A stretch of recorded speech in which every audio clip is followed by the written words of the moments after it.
question emailed to me, and I appreciate people doing that. And the question was whether or not we should be getting our manual endorsement for manual transmission on our CDLs.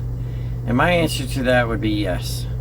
I mean, unless you're having a hell of a time learning how to flow gears, you know, if you can't get it down, then yeah, go ahead and just get, you know, your automatic and get to trucking. But if you have an opportunity to learn, you know, at wherever you're learning, then I would learn to do it. And you don't have to be perfect at it, because to be honest, like if I was, when I first started driving truck, if I was with my uncle or my mom's boyfriend, who were the people who trained me, and a boss I had at work trained me, and so on and so on. But if I was around those guys, I didn't shift as well, to where like once I finally got my own truck and I was out on my own is really where I got it down pat, because I didn't have any pressure, so I could grind gears and do all that shit, you know.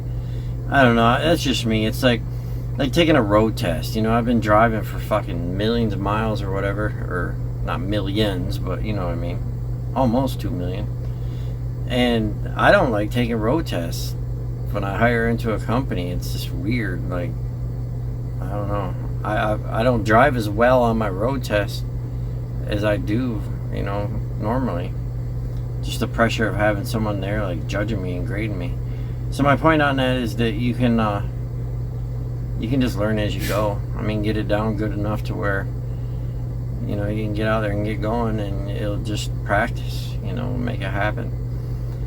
But as far as reasons to get it, one reason would be like if you break down on the side of the road and they got to have a truck record out to you, whether it be another company truck that they have or they get a rental or something, and all they have available is manuals, you know, you're going to want to be able to drive it.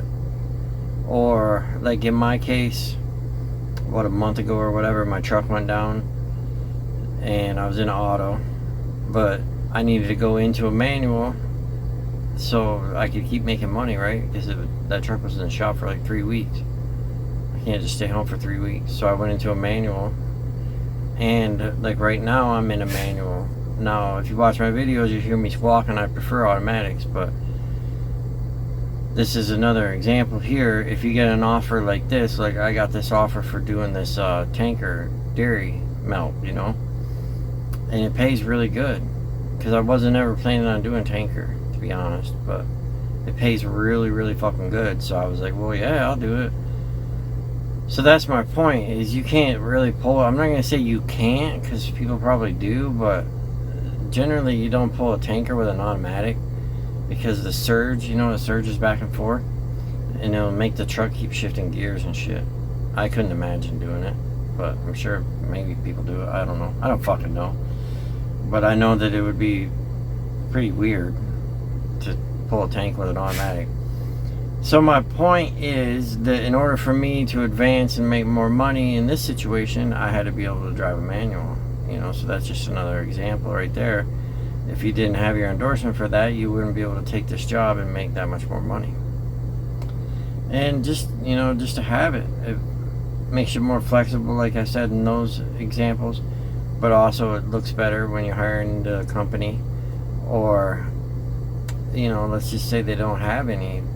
A lot of companies, they'll just have like run of the mill, you know, they'll have X amount of automatics and X amount of manuals.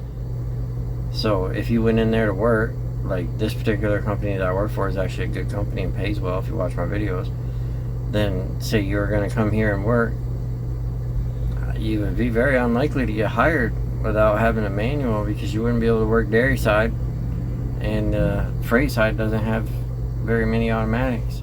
It limits your options quite a bit,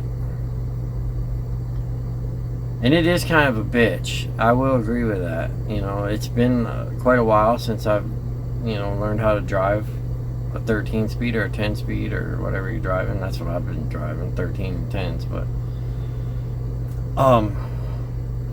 to me, when I started driving truck, that was the hardest thing to learn.